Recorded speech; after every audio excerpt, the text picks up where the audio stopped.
जैन। आज मैं chemistry class 10th रासायनिक समीकरण के बारे में बताने जा रहा हूँ कि रासायनिक समीकरण क्या है, केमिकल इक्वेशन।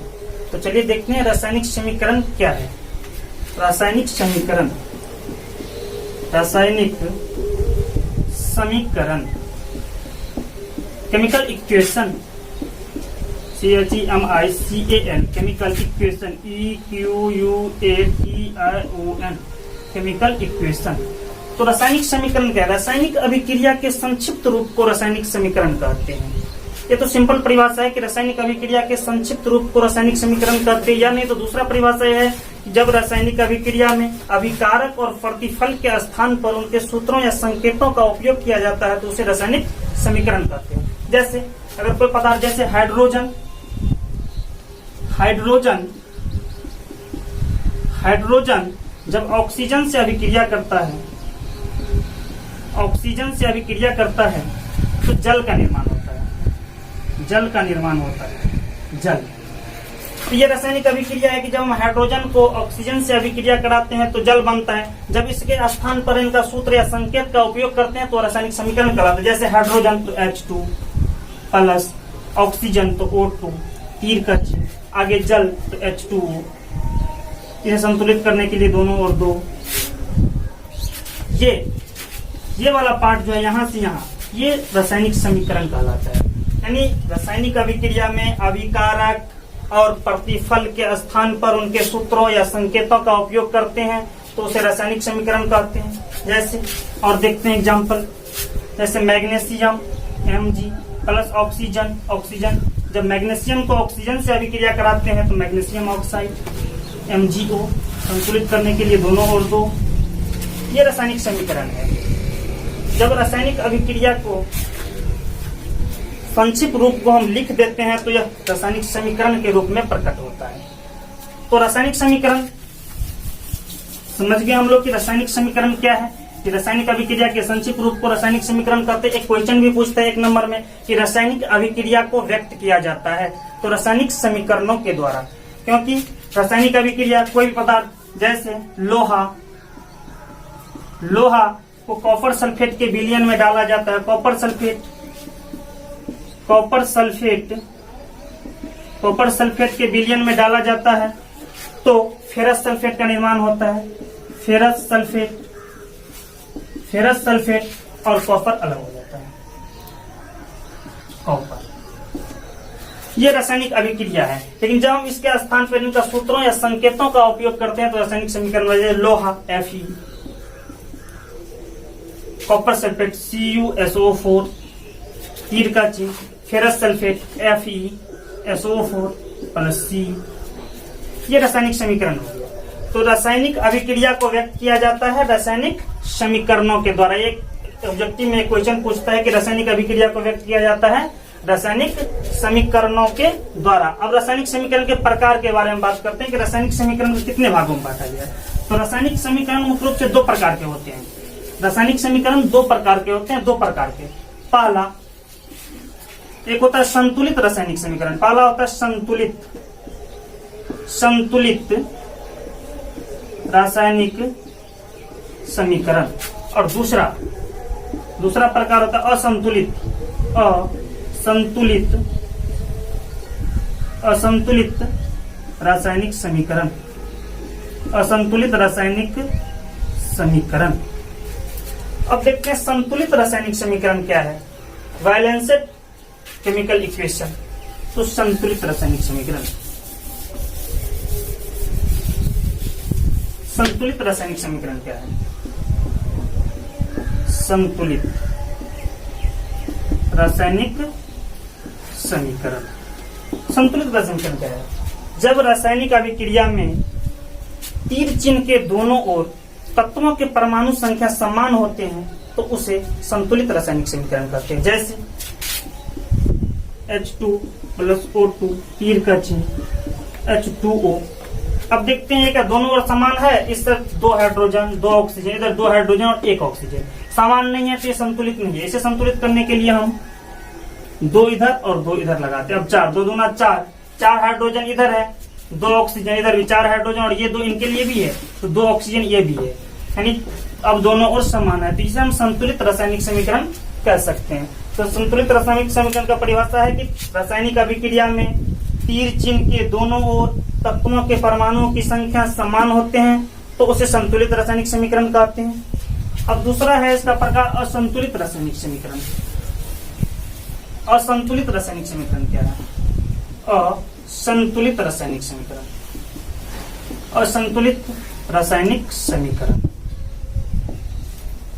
असंतुलित रासायनिक समीकरण जब रासायनिक अभिक्रिया में तीर चिन्ह के दोनों ओर तत्वों के परमाणु की संख्या समान नहीं होते हैं, तो उसे असंतुलित रासायनिक समीकरण कहते हैं। जैसे मैग्नीशियम को जब ऑक्सीजन की उपस्थिति में जलाया जाता है तो मैग्नीशियम ऑक्साइड बनता है, MgO। अब इसमें देखते हैं, मैग्नीशियम अभिकारक में एक है, प्रतिफल में भी एक है, ये मैग्नीशियम संतुलित है, लेकिन ऑक्सीजन इस तरफ 2 है और इस तरफ 1 है, तो ये संतुलित नहीं है। इसे असंतुलित रासायनिक समीकरण कहते हैं। इसे असंतुलित रासायनिक समीकरण कहते हैं।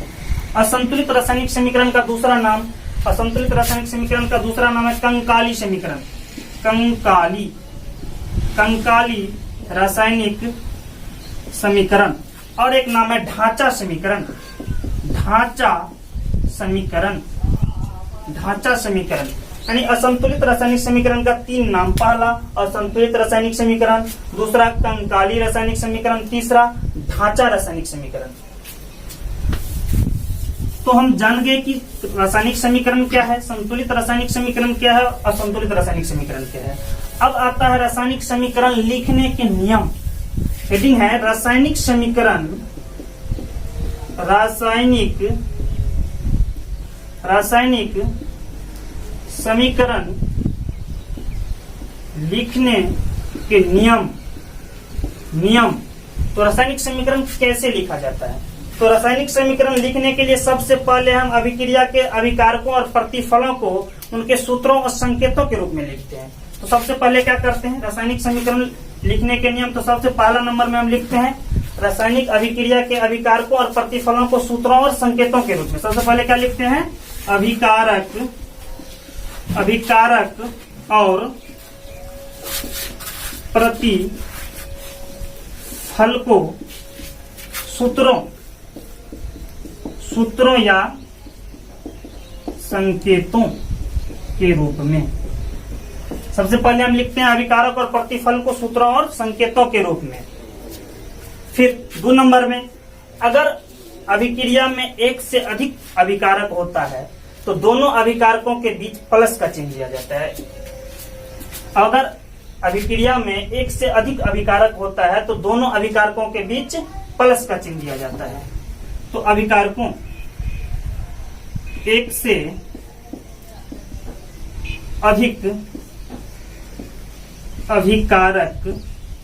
अधिक अभिकारक रहने पर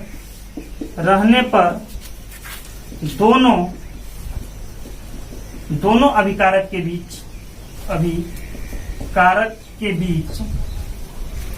प्लस का चिन्ह यानी जोड़ का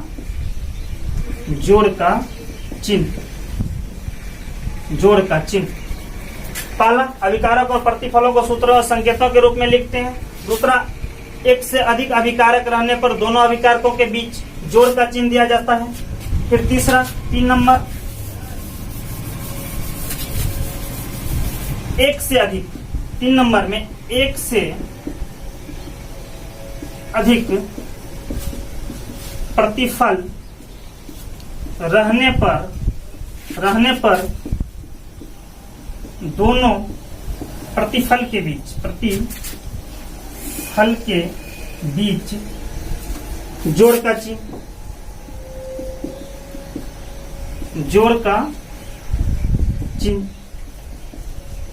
चिन्ह दिया जाता है। एक से अधिक प्रतिफल रहने पर दोनों प्रतिफल के बीच जोड़ का चिन्ह दिया जाता है। फिर आगे देखते हैं और कैसे लिखते हैं। अभिकारक और प्रतिफल के बीच तीर का चिन्ह, 4 नंबर, अभिकारक और प्रतिफल के बीच तीर चिन्ह, तीर का चिन्ह दिया जाता है। तो सबसे पहले हमने देखा कि रासायनिक अभिक्रिया में अभिकारक और प्रतिफल को सूत्रों और संकेतों के रूप में लिखा। फिर दूसरा, अगर एक से अधिक अभिकारक था समीकरण में तो दोनों अभिकारकों के बीच जोड़ का चिन्ह, अगर एक से अधिक प्रतिफल था तो दोनों प्रतिफलों के बीच जोड़ का चिन्ह। अब अभिकारक और प्रतिफल के बीच तीर का चिन्ह। एक समीकरण करके देखते हैं एग्जाम्पल में जैसे कार्बन को ऑक्सीजन की उपस्थिति में जलाया जाता है तो CO2। इसमें देखते हैं अभिकारक और प्रतिफल को सूत्रों और संकेतों के रूप में लिखें। एक से अधिक अभिकारक है तो दोनों के बीच जोड़ का चिन्ह, और अभिकारक और प्रतिफल के बीच तीर का चिन्ह। अगला देखते हैं Zn प्लस H2SO4, तीर का चिन्ह ZnSO4 प्लस H2। एक से अधिक अभिकारक तो बीच में जोड़ का चिन्ह, एक से अधिक प्रतिफल तो बीच में जोड़ का चिन्ह। अभिकारक और प्रतिफल को सूत्रों और संकेतों के रूप में, और अभिकारक और प्रतिफल के बीच तीर का चिन्ह। ये रासायनिक समीकरण लिखने का नियम है। अब क्वेश्चन आता है कि रासायनिक समीकरण को संतुलित क्यों किया जाता है। रासायनिक समीकरण को संतुलित क्यों किया जाता है, यानी रासायनिक समीकरण को संतुलित करना क्यों आवश्यक है। तो इसके आंसर देखते हैं। अगला हेडिंग है रासायनिक समीकरण को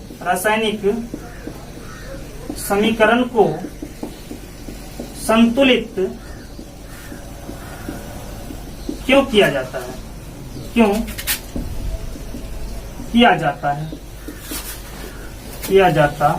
क्वेश्चन मार्क। तो इसका आंसर है कि रासायनिक समीकरण को संतुलित इसीलिए किया जाता है क्योंकि किसी रासायनिक अभिक्रिया में न तो पदार्थ का निर्माण होता है और न ही विनाश, केवल एक रूप से दूसरे रूप में बदल जाते हैं। तो जैसे कोई एक एग्जाम्पल,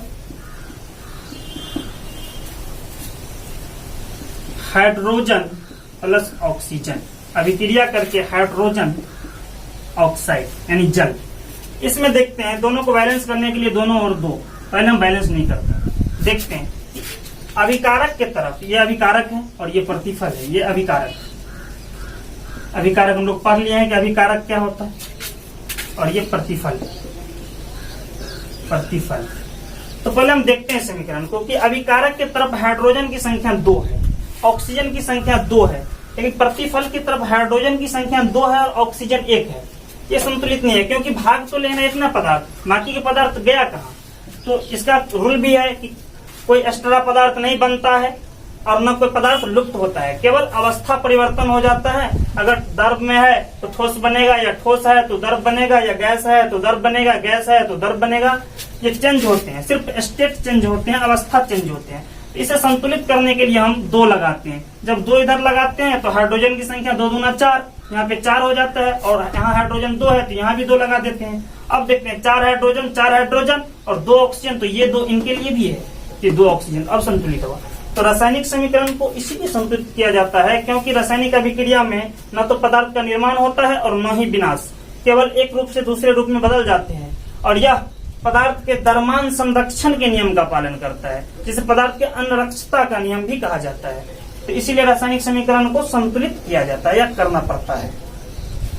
तो हम आज की इस वीडियो में रासायनिक समीकरण के प्रकार, संतुलित रासायनिक समीकरण क्या है, असंतुलित रासायनिक समीकरण क्या है, रासायनिक समीकरण कैसे लिखा जाता है, और रासायनिक समीकरण को संतुलित करना क्यों आवश्यक है या क्यों किया जाता है, इतने तक हम आज समझ लिए कि रासायनिक समीकरण को संतुलित क्यों किया जाता है। तो चलिए आज इस वीडियो में हम यहीं तक रहने देते हैं। तब तक के लिए जय हिंद।